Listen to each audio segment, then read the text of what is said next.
What's up, buddy? Let's get out of the shower. Got done taking care of business. Ain't nothing wrong with that. Long day at work. Had to install some appliances and get her done, bud. I understand So, that. what's going on with you, man? Buddy. You're looking at it, just hanging out in the barbershop, and I called it a field trip. I said, I'm going to go down to the barbershop tonight and do it. I said, I ain't been down there in a while. Right on. But man, before we get started, going to thank a few companies that partnered up with the podcast. That's Cast and Pull, Vincicor, Classy Fishing, LT Jigs, How You Bait Company, the barbershop that I'm sitting in right now, the Cane Pole, Bypass Bait and Tackle, Backwaters, Outfitters in Lexington, South Kentucky. But I appreciate you, man, hopping on here with me. This ain't the first time me and you've been live talking fishing. And it's been a while since we've actually got to sit down and talk some in quite a while. So I've been really looking forward to it. Yes, sir. Yes, sir. I've been on, I believe, on your cast, Uncle Corey down there in the chat. I've done a few others in the past too as well. I can't remember off the top of my head right now. I'm trying to get into the hoopty. Hoopty's locked up. We got the Slayer truck. Is my service okay, or do I need to switch off of Wi-Fi? It looked like you're froze on my end right now. I don't know about everybody else's, and it just paused. So I'd say you're going to have to switch to Wi-Fi. I switched it. Let me know when I'm back. No, you're back now. Excellent. Uncle Corey, how's it going? Cast and Pull's in here. Mm-hmm. Our Cast and Pull. Is it Jen and Nate or just Jen? Not sure. I bet it's Mr. Neil. All right. Oh, we can do it from the bed of the truck. Mostly you. I know who that is. Well, man, a lot of people's already don't know some of these, but where I'm putting them over on Spotify and YouTube, just that way if people listen, they get to know you a little bit more. But where are you located at? In the Great Lakes State. So if anybody knows where the Great Lakes State is, it's Michigan. Looks like this. If I had a second hand or a third hand right now, I'd show you exactly where we're at. So we're right about here. We're in the lower half, and I'm about 20 minutes. Actually, I'm closer. I moved closer. I'm 10 minutes from Lake Erie right now. That's cool. Moved a lot closer. Baby, what's up? What's happening, man? How you doing, bud? And who got you into fishing, Hillbilly? Well, I'm gonna have to say that'd be my father, my dad. Of course, my daddy. He got me into it ever since I was a little kid. Oh, let's go! What is that? Bass junkie, the funky monkey. All right, sorry. Anyway, I remember my earliest memory of fishing. I was 4, and my dad took me to a pond at a campground with my little sister, and I had to use the restroom. Well, we left my little sister fishing in the pond, and we went over to the woods to take care of the business. And my dad looks down at me and says, "Now don't you pee on my shoe." And I said, "I ain't gonna do that. What did I do that for?" My sister yells. She goes, Dad, I got a fish." So I turn around and I look, and he goes, "God dang it, man, you're peeing on my shoe."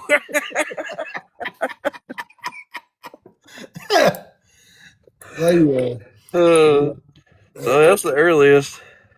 Yeah, and that's the thing, man. That I ask everybody that question, and it's it's typically dad or uncle or grandpa, something like that.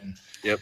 And it's I asked that question for a reason, because it brings back those memories. That, even asking that, I can remember going fishing whenever I was young with my dad and my papa, my uncle, and it especially once the podcast is over, it's really whenever those memory, I start thinking about it. It's just a good way to sit and think about good times, in the past.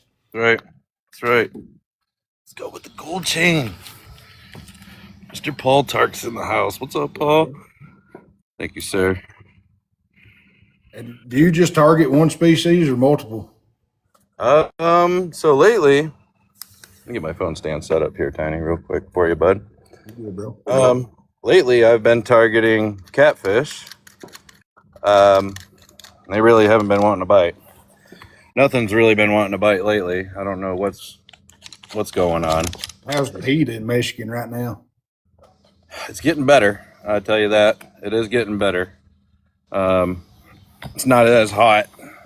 It's still muggy because we're the Great Lakes state. We're surrounded by all the waters. Let's see here. So I've been chasing catfish, and some of you guys know me for making fishing content, but I also make the Hillbilly Catfish Slayers, and that's what I've been using lately.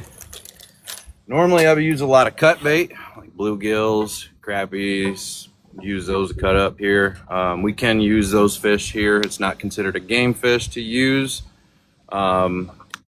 Bass are frowned upon, but don't cry, bass anglers. I'm sorry. I have cut up a little 1 pound bass and used it to catfish, so sorry to my bass anglers. Uncle Corey, thank you for the hand heart. I appreciate you. But it's been slow, man. Like this whole season, every time I've gone out, I've been able to get out, even bass. And I love my topwater bass. And it's been slow. I caught like maybe one or two, and it's just the heat is ridiculous. The hottest it's been, the water here is 83, 84 degrees.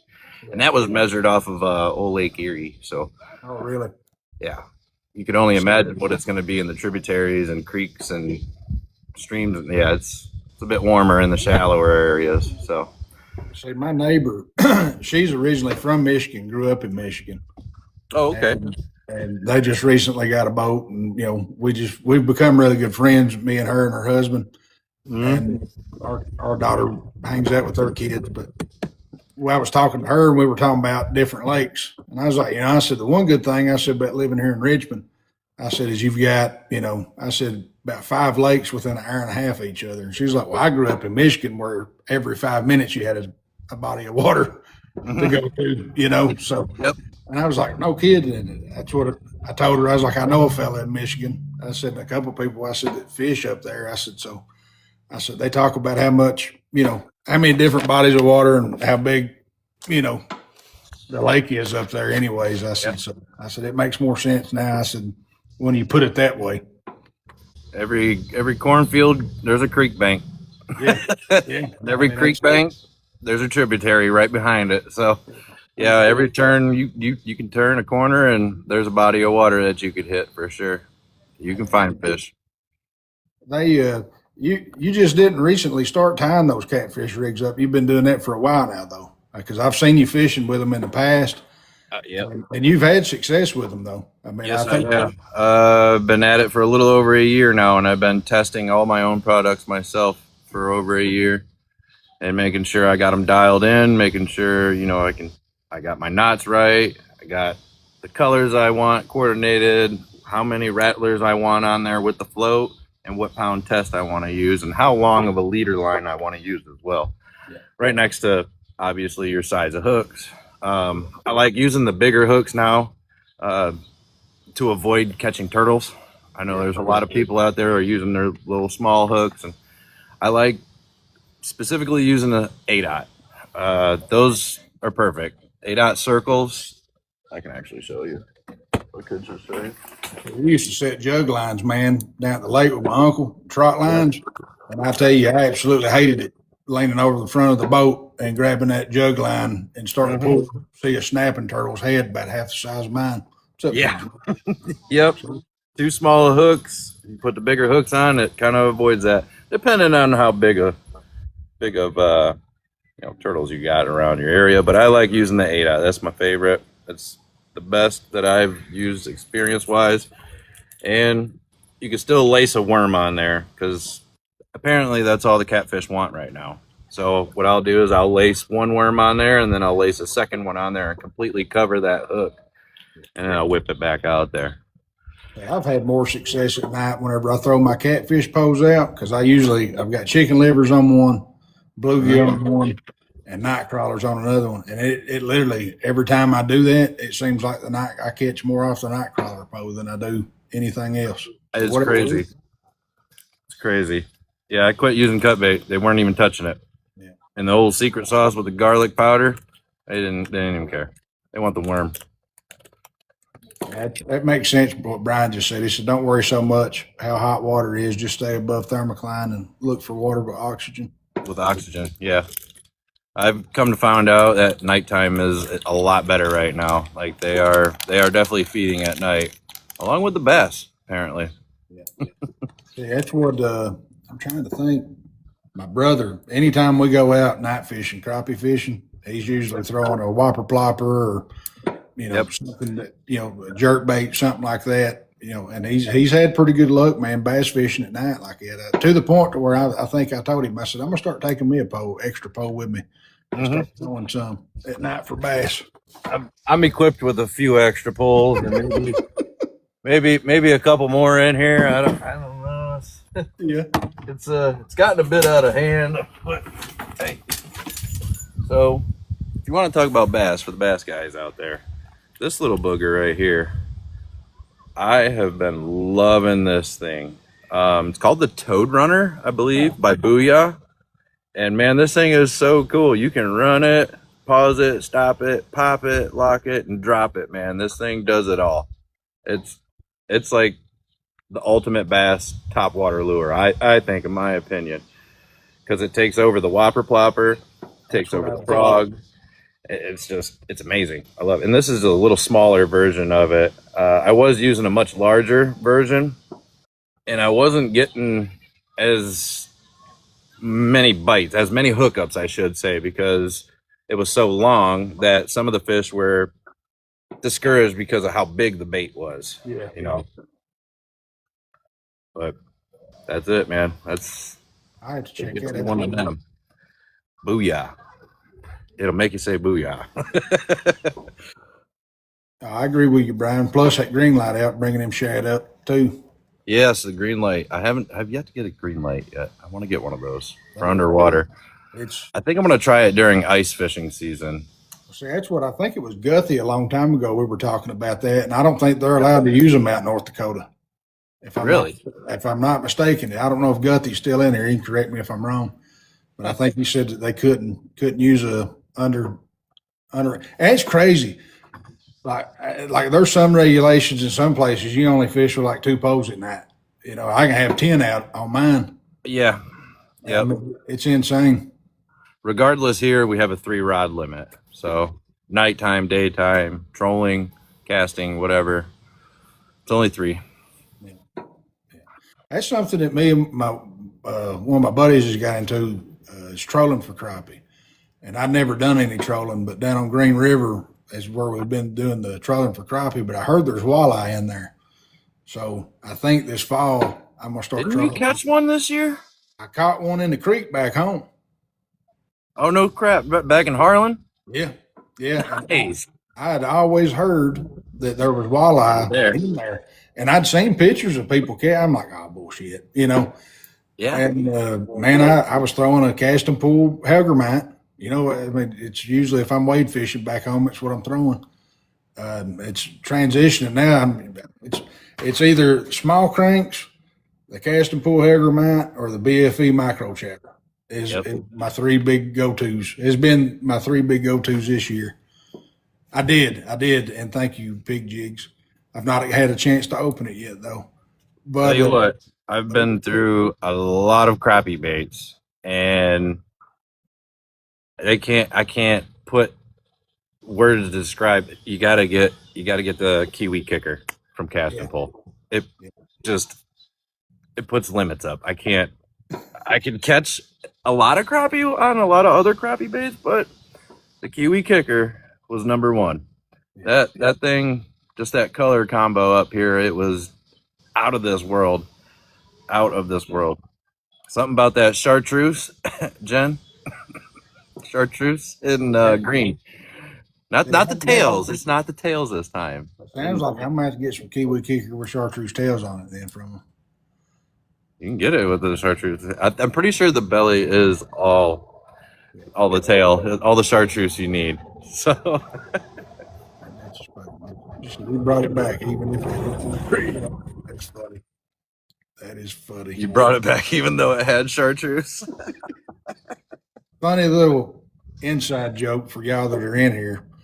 Me and Hillbilly, I'd say we probably caused Jen to lose sleep at night over chartreuse tails at one point Yeah, in their bait making career. slab tailed jig. Ruined me. She said it ruined me. We put chartreuse tails on everything too. I don't care what we made. We made some Coca-Colas, some Doritos, nacho Doritos, Cool Ranch Doritos, crappy baits with chartreuse tails. Yeah. I've never heard of a slab tail jig, I don't think. Have you? Everything. Yeah, I don't know what a slab tail jig. Who is that? I hunt, fish, and Is that golf. Kenny? Kenny. Let's see here. We talked about one species or motor. What is your favorite species to target, though?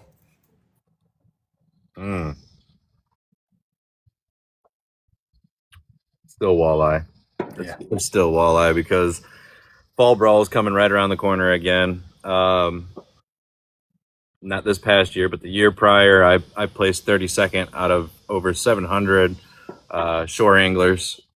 That was amazing. Like, I felt really good doing that.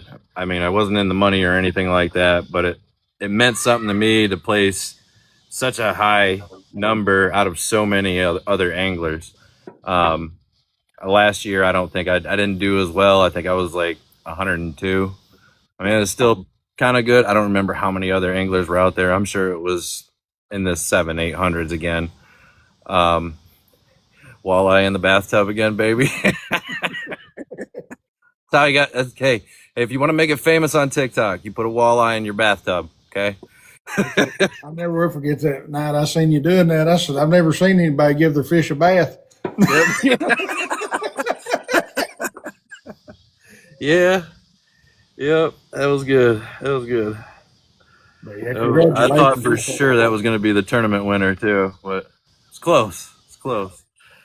That's what Uncle Corey just said. Congratulations and congratulations to you too on that, man. We're gonna do it again. We're gonna do it again this year. So look out for some of those videos. I don't live stream where I shore angle at. I do make videos though, and I will post them. You can find out where I'm at. And hey, Google Maps is pretty cool. Good luck if you come out there though. It's rough and tough, buddy. I tell you what. Once a brawler, you're always a brawler. But it is a big tournament, huge tournament. I believe there's $500,000 on the line. You get a boat, possible pickup sponsors and stuff like that. It's for a tri-state area. You got Michigan, Ohio, Pennsylvania, who are all involved, and you've got thousands of anglers that are in this tournament. So it's super serious. Last year I kind of got, really real deep into it to where, I wouldn't even let nobody borrow my net. I've gotten fights, I've gotten in brawls because people would steal my net, and I'm like, dude, it's $1 million. Like, you can't be taking my net. If I hook up on a fish, you just cost me $500,000 possibly. Yeah. It gets pretty intense out there. Yeah, it's a huge tournament. Oh, I huge. And that was my first walleye, confirmed walleye. I caught a sauger a while back, and I thought it was a walleye, and I posted it, and everybody was quick. It was like, "No, dude, that's a sauger. That ain't a walleye." Yeah. I did do the pod. I did the podcast while I was fishing the tournament. Actually, I did. That was the only time I'll ever be live. Uncle Corey, you were lucky, sir. graced you with my presence by Mother Erie. Yeah. What do you think makes Michigan a unique place to fish? I think it makes it a unique place to fish because there's so many different species here.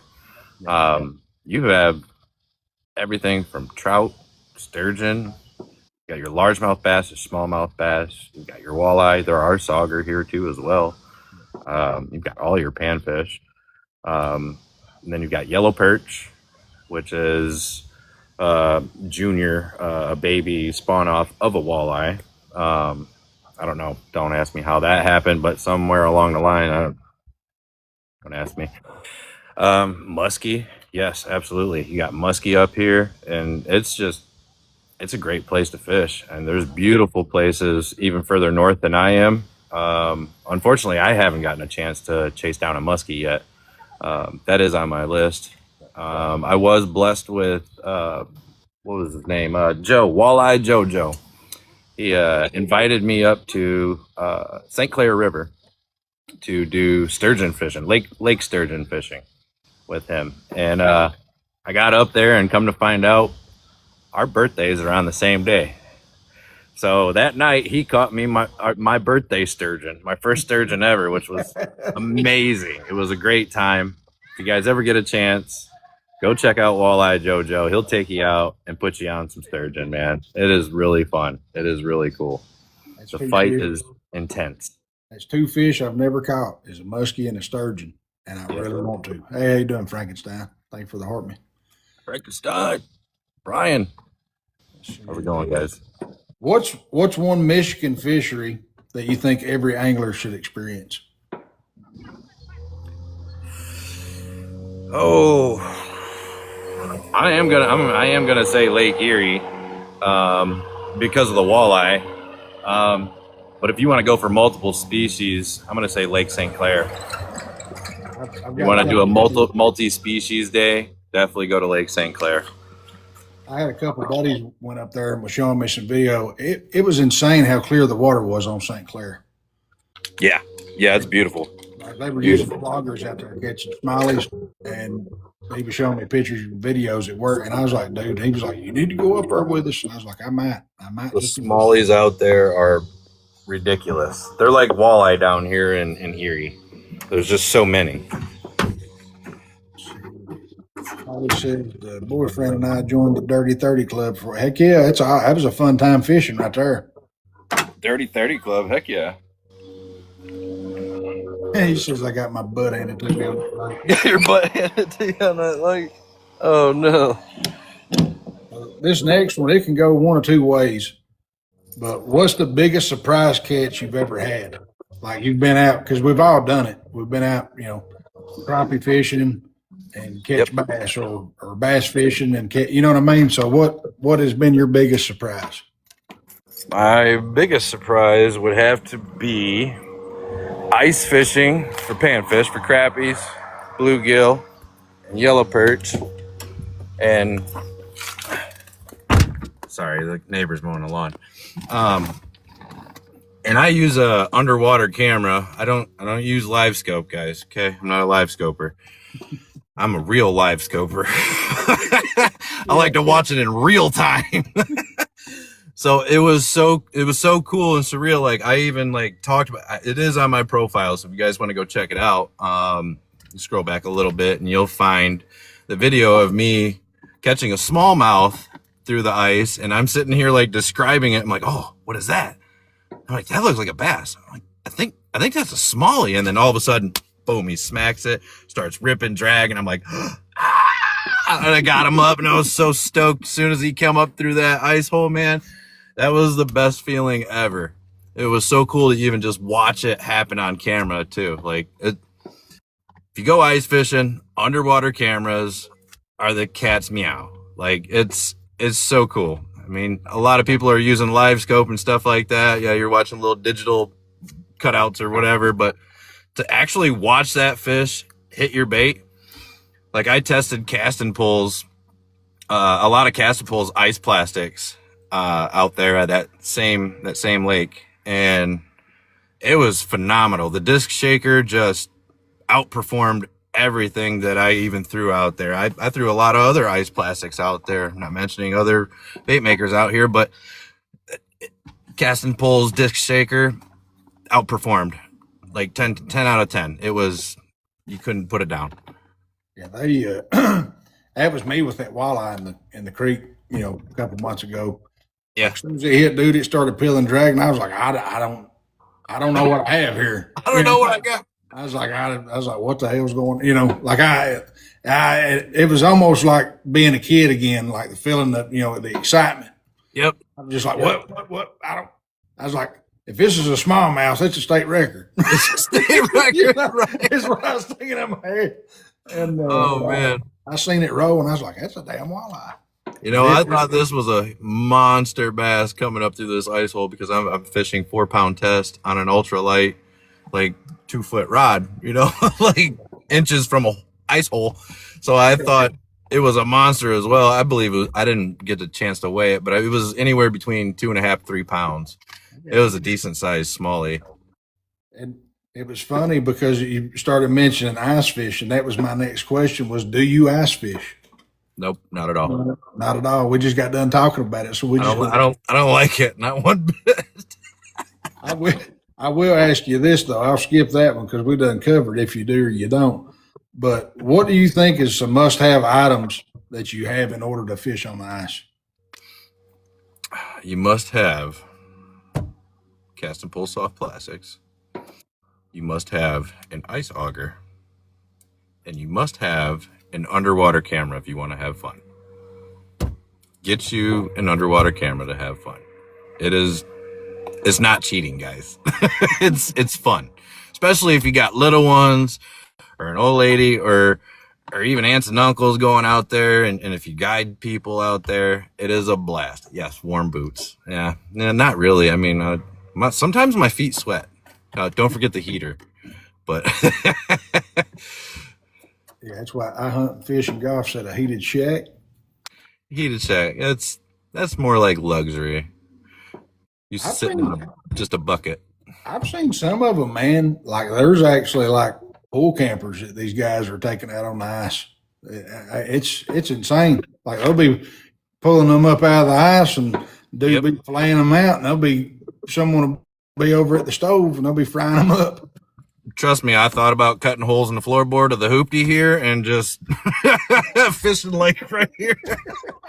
I thought about it, and I was like, "Well, how am I going to plug that up in the summertime?" Yeah. It would not fare well. No. Especially whenever you get all that snow up there and it's slushing around and coming up there and smacking you. Just coming inside the cab, splash. Now, what's your favorite species to target while you're ice fishing? Crappies. I love it. You can't beat that thump on an ultralight on that short little rod. It's just a blast. And then looking at the smiles on other people's faces while they're pulling them up and watching them on camera. My daughter, the old lady, buddies, friends, aunts, uncles, everybody I've taken to guide out there fish. It was just amazing to watch them pull them up and have a blast just left and right. I'd say it's nice fishing on the ice because you ain't got to take a cooler with you. You can just throw them over to the side. And then you got to watch it. Some lakes actually have a law now. You're not allowed to just toss them out on ice anymore. You have to keep them in a bucket now. I got you. I did not know that. Yep. It's a hazard and cruelty too. Yeah. Biggest thing was cruelty because if you leave them on the ice too long, if you're sitting out there for more than 4 hours and it's bitter cold, you're not going to get that fish up off the ice very easily. You know what? I didn't even think about that, but that makes a lot of sense. A lot of sense. I mean, you're out there a while, they're going to freeze right to it. Yep. And if it snows and blows, and then they're covered up, and you're not going to get your fingers under it. It's now a part of the top of the frozen water. So you have a jackhammer out there, will you? Yeah, you might as well bring a scraper and start scraping them off. Yep. So I got you. Let's see here.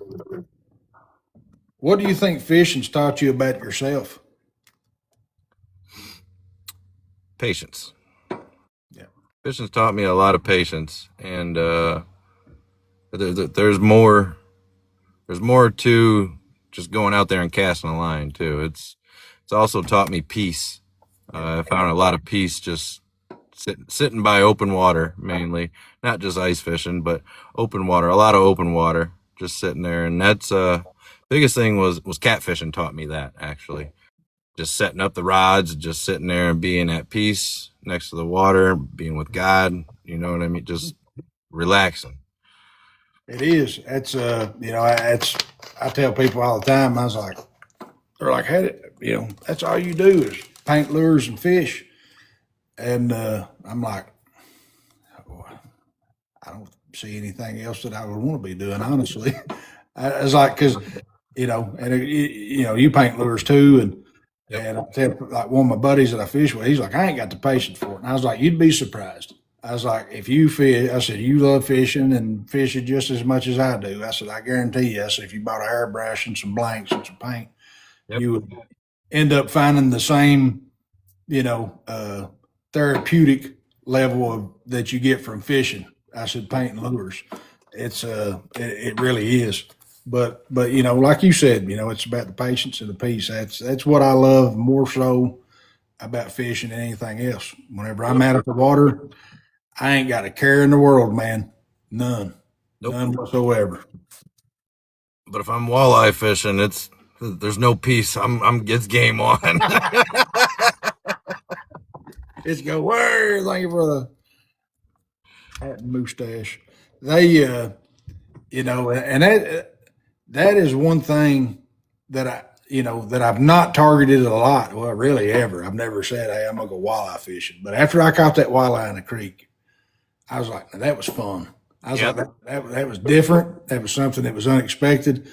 And now I'm wanting, you know what I mean? I'm wanting to try to figure out the walleye fishing a little bit. Let's see. Oh, snap, let's go with a cowboy hat. Yeehaw! Thank you, sir. What's a fishing memory you could relive one more time if you had the chance? Peeing on my dad's shoe when I was 4.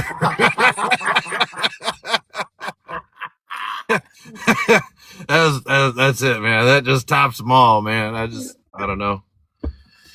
Aside from getting yelled at while we're trolling for walleye on Lake Erie because I'm doing this wrong, or the boat goes the other way while he's trying to reel in a fish, and just it was a whole learning curve when we first started walleye when I was younger. But yeah, if I could go back, I'd like to go back to pond fishing with the old man, and creek bank fishing with the old man, just worm the bobber. It's like the equivalent of hold the flag, you ain't holding the flashlight, right? Yeah, hold the flashlight still, would you? I'm over here. Yeah. I agree though, man. There was a place I lived in Tots. One of the last times me and my dad fished together was down there. And usually, if I go back home in Harlan, it's one of I call it my old stomping. We call it the redneck beach. It's literally, it's not taken care of like it used to be. But the guy that owned that property, he took a mini excavator down there for me and cleared every bit of it off. I was renting off of him and his wife. But it was sand, so we just dubbed it the redneck beach. But but that's where me and my dad last time me and him fished, and man, he absolutely wore my ass out that day. And the only thing my dad would ever fish with on the creek was a little white grub. I mean, that was it. The salted yum grub. Yep. And he swore by it. I was like, why are you using salted baits? And he's like, well, fish like their food season too. Yeah. Yeah, he was like, he said the fish like their food was seasoning too. But I'm telling you, I mean, that's all he threw all day long was a little white grub down there. Started with Erie Dearies. That was the first thing, and we would drift with them, and then we would also cast and retrieve them. So I don't know if you know what an Erie Deary is. It's basically they used to call them long johns too, is what my dad used to call it. It's basically a weight on a wire into a it had a eyelet that you would put the hook on at the end of that wire. So you'd have the wire weight, and then you'd have your flash, your blade Well, yeah, it was a blade. And then you would have your hook, and then you'd hook your line up here, and then you would put a worm on the hook, and you would cast and retrieve that all day. Or you would just drag bottom with that and pull it up and set it down to catch walleye. It was almost like jigging the Detroit River with like a jig head, in a sense. But that's how we started walleye. And then we got into crawler harnesses, started using a lot more crawler harnesses, and then we started pulling bandits, which are like almost 6-7 inch hard baits with triple treble hooks. Julie, I miss Julie. Thank you, ma'am. Let's go with the donuts and the finger in my heart. But yeah, lots of tactics that you can use to catch walleye. Rattle traps. I mean, they're just like bass. You can throw a lot of different stuff at them to harvest a walleye. Yeah. So they're just bass with teeth. That's what, man, I'm telling you, whenever I caught that one, that Ned head with that hanger mite was right on the outside of its mouth. I mean, I didn't have a scale with me to weigh it. Didn't have nothing to, like, everybody's like, that's ridiculous, you throwing that walleye back. And I'm like, man, I was wade fishing. I wasn't prepared. Everybody's like, I can't believe you threw that back, didn't keep and eat it. And I'm like, but I went to reach down and I was just going, you're going to lip it? Don't do that. I wasn't going to lip it, but where it was right on the outside edge of the mouth, I was just going to grab the Ned head and try to pop it out. And as soon as I went to reach down and grab it, man, that sucker threw his head, and I was like, "The hell with this! I'm getting some pliers." I said, "There ain't no urgent care." I said, "Here, and I'm not going to the ER to get stitches." No. Now, my favorite part of the walleye is the walleye cheek. Not a lot of people know that you can harvest the cheek out of the walleye. Now, if you are into gator, if you like to eat gator, the walleye cheek is it tastes almost exactly like gator, and it's got the same texture. It's almost a little bit more chewy. It's not so flaky like the fillet. That's what my favorite part. I like it. I call them cheeky nuggets.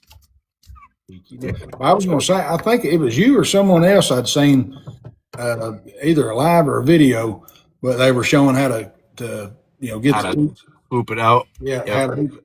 And they fried it, and that's what it looked like. It looked like a chicken nugget. About the size of a chicken nugget. Yep, cheeky nuggets. That's what my dad always called them, so that's cheeky nugget to me. That's the best dang cheeky nugget you're going to get, and it ain't coming from McDonald's either. That's what I have to remember. If I get on some, I'll say, here, I'll tell my daughter, I'll say, here, I got you some cheeky nuggets. She'll eat her own weight in chicken nuggets, so maybe I can get her to try a cheeky nugget. Yep, get her to try a cheeky nugget. Maybe she wouldn't even know the difference. You bred it right. What's up, Strats? Let's see here.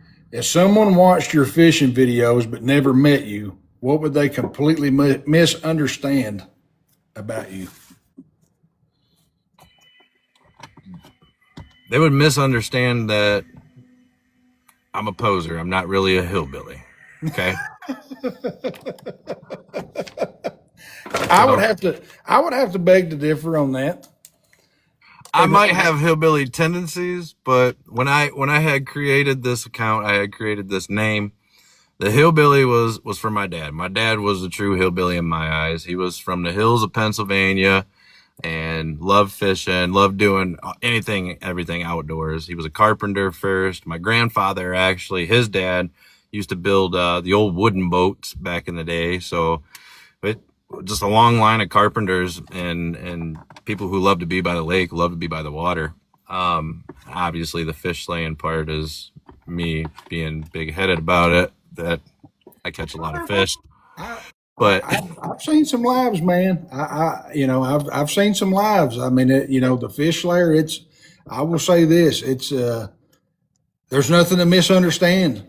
About the Fish Slayer. I mean, I'm just not saying this and blowing smoke. If you've never watched any of his lives, crappie fishing, and we'll get into that here in just a little bit. I'm gonna bring something up. You know what I'm going to be bringing up. I'd say. I've watched several lives from him fishing from a particular area, and it's just we used to tease him and say that there was people down below him putting crappie on his jigs and his soft plastics. It was just absolutely phenomenal to watch. Yep. Let's see here. And we kind of touched on this earlier, but what does fishing mean to you when nobody is watching? Like when you're not live, you're just out fishing and no one's, there with you, so to speak.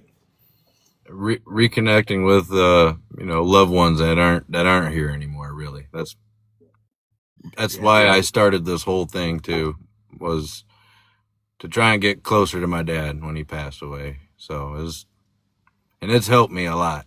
It really has. I never thought a day in my life that I would be painting lures and making catfish rigs and doing what I'm doing now, But yeah, that's just reconnecting with past loved ones. That's the biggest thing. Yeah. That's why I started it.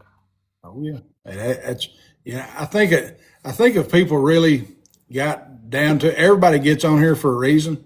And I know this is going to sound kind of crazy. I've told a couple people this, but you know, and you really even hate to think this way, really.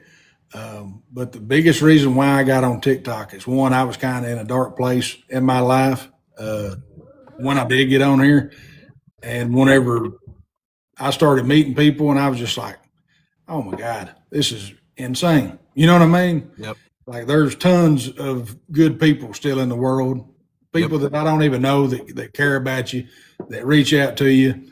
And at the end of the day, the making memories on my logo, I got on here to do that, to make memories. I wanted, like whenever my dad passed, all I had was pictures and voicemails. You know what I mean? I had some pictures and stuff on Facebook, and I really hate to even say it, but I was like, if something ever happens to me, I want my friends and family to have a place to go to that they can scroll. They can see me doing what I enjoyed, and like the lure painting and stuff. Me and you started doing that right around the same time. Yep. And it, if it wasn't for people like Paul and a bunch of other guys, Barrett, Benster, seeing them do it, it would have never led me or probably you down that road to painting. No, yeah, a lot of those guys. I mean, hands down, hats tip to those guys for guiding me and you and a lot of other people down the path of custom lure artistry. It's phenomenal. I love it.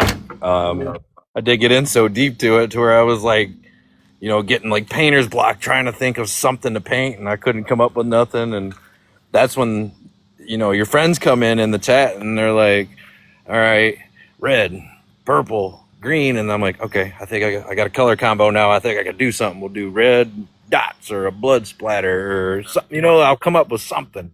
Yeah. So yeah, it's a great community here on Fish Talk and TikTok. It's got to wean out the bad ones. Yeah. I mean, and that's the thing though, dude. Like I said, I never did expect, the amount of support from people. Because I mean, it's like like me and you've talked. Those followers. I don't care if I got 10,000 or 10 million. I'm still going to be the same me. Right. I asked a couple of people to be on here.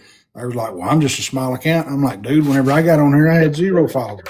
It ain't about that, I was like, it's you get on, I was like, you got to get on here and you got to have fun. I was like, yeah, if you're not having fun, then it's not worth doing. Right. Like, don't let that. So you start looking at the numbers and everything. I was like, I said, it'll get you.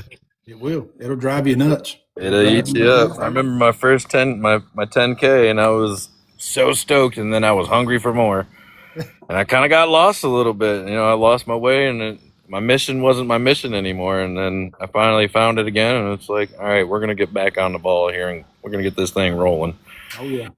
Yeah, but it's easy to do because, and that's what I tell people too. I was like, on social media, I was like, all you see is the highlights.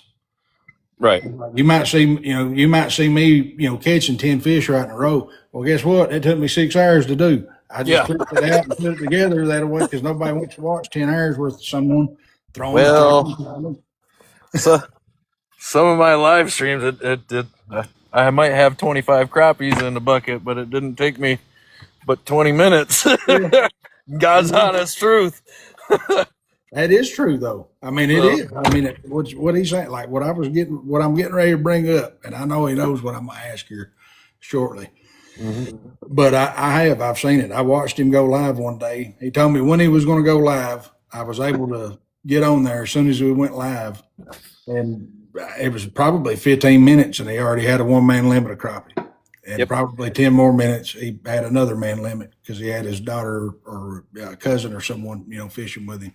It's a lot of fun to watch him fishing if you haven't. Be going back there here real soon. As soon as this weather starts cutting down and that water temp starts dropping, there'll be limits on the bank again. Oh, yeah. Let's see here. Are you familiar with the no time to retie? I've heard of it. I've been around the block once or twice. So you ready for it? Let's go. I'm ready. Time for no time to retie. If you could fish for only one species for the rest of your life, what would it be? Walleye. Open water or ice fishing? Ice fishing. Favorite lure of all time? Ooh. You got me on that one. The Hillbilly Catfish Slayers. If I showed up in Michigan tomorrow, what's the first species we are fishing for? We're going for catfish. All right. Do you prefer fishing from the bank or the Disney Bridge? Disney Bridge. The Disney Bridge, absolutely, 110%. I always have a good time out there. The Disney Bridge is where I was talking earlier about him, us teasing him because he was fishing off a bridge. I don't know how far down was you having to drop. So it's 25 foot down to the top of the water, and then all the way down to the bottom is 35 foot. So you got to hoist, however big crappies, 25 feet in the air, and then up and over a railing. So it's you got to be talented. And my daughter caught a hang of it like this, like real quick. But I quickly realized our first trip out there that her little short self needed a step stool. Yeah. So I had bought her one and got her a little step stool. So yeah. Yeah, I started teasing Hillbilly because that's where he was wearing the crappie out, and I said, "That's a Disney Bridge." Yep. I said, "It's magical." I said, it is very magical. I made a lot of donations there too. A lot of the limits that I've harvested out there, I brought back here to my hometown community and donated to a local church here. And the pastor actually cleans the fish himself and cooks them himself and hosts dinners for homeless veterans and hungry children. That's awesome. So, that is awesome. You got any questions for me, buddy?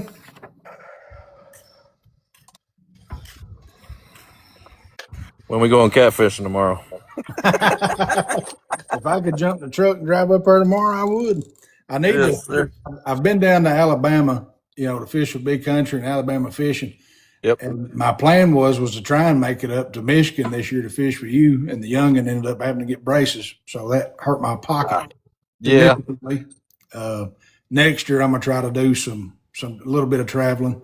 Just about got that all squared away and paid for. So, plus a pretty expensive vacation. We're going to Disney again in April. So, okay. I would say probably I'd like to try and get up there probably next fall for a few days. Do some. Well, fishing. I got big plans in store for this coming spring. I'm already looking at a bigger boat right now. I'm looking to carry maybe about 4 to 5 passengers. I'm looking at anywhere from a 19 to a 21. So a lot bigger boat than what I have, a 16 shallow V. And then we'll be back. Hopefully my plan is to be back to painting and come springtime too. Right now I'm just getting my grind on. I'm working, installing appliances, and I actually love it. It's a great deal. It really don't hurt my back. Not like mechanics or roofing like I used to do. So it's definitely, it's nice. And you get to meet some really cool people, and some of these homes are just immaculate. The highest one that I worked at right now was a $4.5 million home on Groseal Island here on the Detroit River. And man, it was beautiful. Just every wall had these big picture windows, and you can look out at the Detroit River, the crystal blue river, and it was amazing. So, yeah, big plans, big plans. And well, crap. Hang on, something's going on here. Trying to get the Wi-Fi back going on my tablet here. That way I can do the end of live, Gibby. But you got any other questions for me or anything, man? Not off the top of my head. How you been doing? Haven't really talked too much. Dude, been staying busy. I was gone 3 weeks out of last month. We had family vacation, then I had to go out of town 2 weeks for work. And that's what I sent a picture of my table. I've got 240 lures painted right now, trying to get ready for Possum Fest. First. But I got clear coating party at my house tomorrow if anybody wants to come and clear coat. But it just trying to stay afloat. But doing good, just staying busy between work and family. School just started back, youngest cheerleading. So that's, life's getting ready to get fast and in a hurry with school being back in session and everything. But I can't wait. I love it when the kids go back to school because that's when the fish like really start popping off here in Michigan. I'll tell you a funny story, man, about that. My young and whenever I would take her to school, I'd already be ready for work. Mm-hmm. Then on days that I was taking off to go fishing, I was, taking her to school in plain clothes. So she started differentiating whenever I was going to work and when I was staying home. You were staying home. So, and dude, like I would be out fishing and she'd be, and I'll tell you, I'm kind of glad that she figured it out, in case of an emergency or something. Yeah. But she'll go to the .com and go to contact and will message me because she can't get her phone after class. But they got laptops. She'll be like, will you come pick me up from school? And I'm like, no, I'm trying to fish. I'm busy as hell right now. Yeah, I was like, no, but it is. I thought, but that's what my wife, she was like, you don't need to do that. And I was like, no, don't tell her that. I was like, if something were to happen at school or an emergency or, you know what I mean? Yeah. I said, for a 13-year-old to, I can go to dad's website and go to contact and send him I said, and honestly, I said, I kind of enjoy it too. So, yeah. So we got 13. We got 15, but 13 numbers. So I put 13. Generate. Hit 7. That is baby. Baby. What? Let me see here. That's the tackle grab. Are you still in here, baby?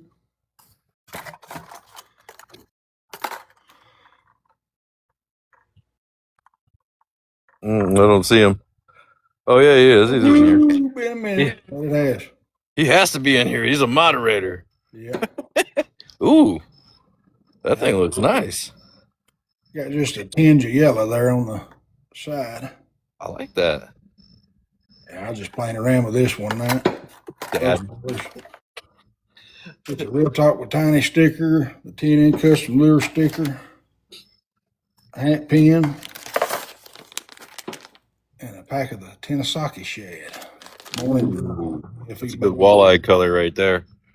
He said that's getting fish when it gets here. Thank you, Martha. But like I said, I haven't checked. Let me check real quick if we got any more on the tackle grab. But I am going to South Dakota in October. I'm going to go out there with Jen and Nate and set up at the show they're doing. Oh, cool. Heck yeah. So got that coming up. But Possum Fest is first, and then I enjoy going to Possum Fest, though. It's in my hometown back home. We ain't got any more in the tackle grab. We got Andy with 2, Tui with 1. If anybody is interested in getting in on the tackle grab, just let me know. I'll let you know how to do it. If we don't get anybody else in here tonight, I'll keep trying to get it filled in between the next one. The next show will be on the 30th, Sunday to the 30th with Nubby G. Are you making any catfish rigs, Tiny? No, I'm not. I need to get up with you and get some for the shows in January. I was gonna say I'll send you some so you can do a giveaway just like you did right now. If you're gonna continue to do some more Tiny Talk, I'll get you some here in the next week. Yeah, just hit me up, man. I appreciate that. I always I do a tackle, like the tackle grab. I'm doing that. All the proceeds that I get from it, I'm doing giveaways at the Cane Pole, Bypass Bait and Tackle, and Backwaters Outfitters. I'm gonna let them pick a kid out, like talk to their customers and figure out a kid that needs some fishing gear. Go up there, let them pick out with the money that I've set aside for each store. Thanks for reminding me. That is one thing I do want to do again. Come next year, I want to do take a kid fishing giveaway again. That'd be awesome. I did that. I did a big one last year or 2 years ago. Yeah, that was awesome. And I'll be doing one on here too. So whatever you send me, I'll be sure to put some of your stuff in there too. But I do want to tell everybody real quick. I'm just not saying this, but I'm pretty sure Hillbilly was like one of the first more active fishermen that I met on TikTok, and it's been going on 3 years now that we've talked back and forth and hung out with in lives going on 4. 4. Yeah. Really? That's crazy. Right? Yeah. Yeah. But Hillbilly, he really did push me hard to start going live. I've told a lot of people that, like, he was like, bro, you need to go live. I was like, man, that ain't for me. Bro, you need to go live. Man, that ain't for me. And finally, I was just like, piss on it. I'm going to give it a try. And I'm glad that, appreciate you encouraging me to push me a little bit to get on here and go live and act goofy. Just not post the content. It's much appreciated, man. And I love it. I love your content, Tiny. It keeps me chuckling. Keep them coming. That's what I tell everybody. I said, I'm my own target audience. If I think about it and it makes me laugh, I'll post it. That's right. Well, y'all, I hate to jump off of here, but congratulations to baby again. I appreciate you, Hillbilly, for coming on with me. And thank you. Thank you for having me again. It's always a good time in the Tiny Talk. I appreciate it. Oh, and before I forget, tomorrow night, Uncle Corey Custom Lures got Mold Man on. Got Mold Man on tomorrow night. Okay. And we are looking forward to it. Like I told him, I said, I'll be there, but I'll be clear coating. But I'll tell you, he's doing a phenomenal job with this podcast. And I know you was his first guest. Uncle Corey, yep. And he's got a really, really good thing going over there.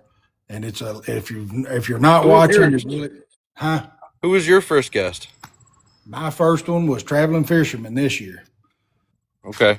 No, your first one ever. Who was that? Big Country? No, it was Guthy. It was Guthy. Okay, yeah, that's right. Guthy, and then you was up after him. Yep, and then it was Big Country, right? Yeah. But like I said, it's one of those things. Pooh. For me, it's just fun, man, to get on here and just bullshit with your buddies. It is, and talk about fishing, and hopefully other people will tune in that's new and get to know. Like Corey's doing, he's doing the bait making side, which I do. You're a bait maker, I'm a bait maker. Yep. But it's cool to sit down and let people get to know you a little bit more, other than just the content that you post and everything else. So. Well, Pooh, since you weren't in here, I hope you hooked up on your PB and your line broke. Okay.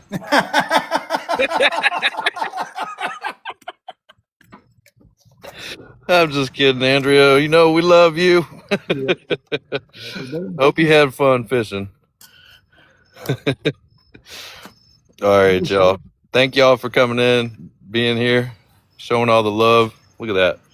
1.6K up top. Thank y'all for all the love. I appreciate y'all. Damn it, man. Damn it. All right, Tony. Anything, holler at me, man. Absolutely. I'll get a hold of you about the Catfish Slayers, and you have a wonderful, blessed night. And don't forget, slay the day the Hillbilly way. Love you, bro. Love y'all.